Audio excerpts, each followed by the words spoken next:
Hello everyone, আসসালামু আলাইকুম। আজকে এসেছি ফ্যান্সি কচুরি নিয়ে। নামটা একটু আনকমন, আমি নিজেই দিয়েছি নামটা। শীতের সময় পালং শাক খুবই সব জায়গায় পাওয়া যায়, খুবই কমন একটা শাক এটা।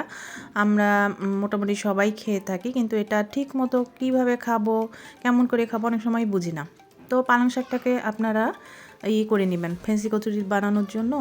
ভাপ দিয়ে নেবেন, ভাপ নিয়ে ওটা ব্লেন্ডারে ব্লেন্ড করে আমরা লুচি যেভাবে বানাই সেইভাবে আটার ডোটা ওই ব্লেন্ড করা পালং শাকগুলি ওই আটার সাথে মিক্সড করে নেব।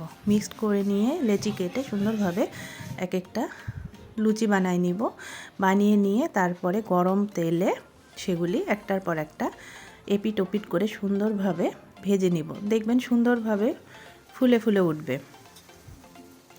আর একটু আস্তে আস্তেই ভাজবেন, অল্প আছে। আমার প্রথমের দিকে আঁচটা একটু বেশি হয়ে গেছিলো, যেহেতু ইলেকট্রিক চুলায় করতেছিলাম।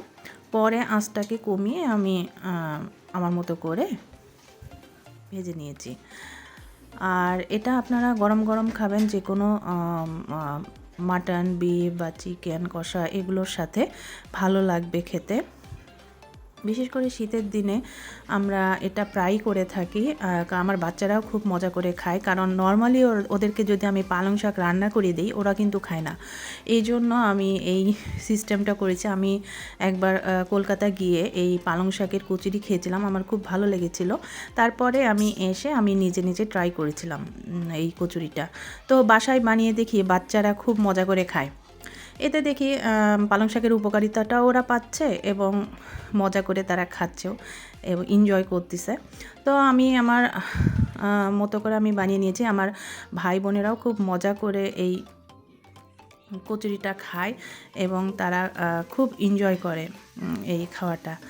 আর আমি যখনই আসি বাবার বাসায়, ওরা বলে যে আপি তোমার হাতের কোনো কিছু করে আমাদেরকে খাওয়াও, আমাদের ভালো লাগবে। তো যেই বলা সেই কাজ, আমিও লেগে পড়লাম। তো আমাকে আমার বোনও কিছুটা হেল্প করেছে বানানোর জন্য। তো আমি তাদের দেখতেই পাচ্ছেন একটার পর একটা সুন্দরভাবে আলতো করে করে ভেজে নিয়েছি। আর খুব সুন্দরভাবে এগুলো ফুলে ওঠে।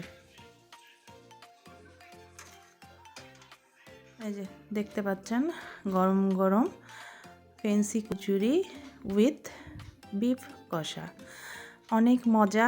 আপনারাও ট্রাই করে দেখবেন, ভালো লাগবে।